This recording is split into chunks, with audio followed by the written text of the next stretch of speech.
Hello, this is a pretty good find here. They found some codices, like pieces of pages from a book. They found them, and they are made of lead or some kind of metal.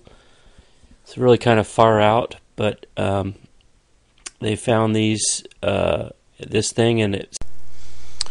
Some of you may be wondering, why in the world do I have to continually bash, if you want to call it bash, like attack other people's doctrines, and why do we have to, why don't we just leave other Christians alone? After all, aren't they saved? What's the big deal? To be quite frank, I believe that most Christians are in a cult. Not like a cult, like they're gonna. The word cult's kind of a loose term, but what I mean by cult is simply they have accepted a false gospel, they are in bondage to it, they can't get out, they basically are locked into it. I can't explain, it's just a form of bondage, but the reason, the root cause of this is, and this is kind of what I'm doing, is it says 2 Timothy 4:2 says, preach the word, and it's the word, not just the gospel, but the word, be instant in season, out of season. So it doesn't mean if it seems like it's a good time to do it. It means all the time. Reprove, rebuke, exhort with all long suffering and doctrine. Now, I acknowledge this was written to Timothy, but I believe that there's a general application for this. For the time will come when they will not endure sound doctrine, but after their own lust shall they heap to themselves teachers having itching ears, and they shall turn away their ears from the truth, and shall be turned into fable. And that's what's happening. This has been happening for 2,000 years. People have been slipping and slipping and slipping, and these teachers are getting bigger and bigger and bigger, and they're teaching more and more unsound doctrine. They're attracting people with their entertainment.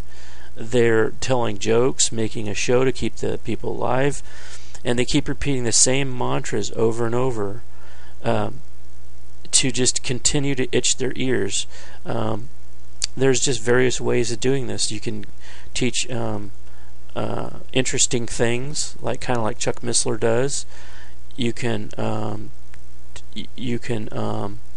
teach things that are like eschatology, that appeals to the intellect, racism, anti-Semitism, political, conservative. I've seen some sermons that appeal to conservative pride.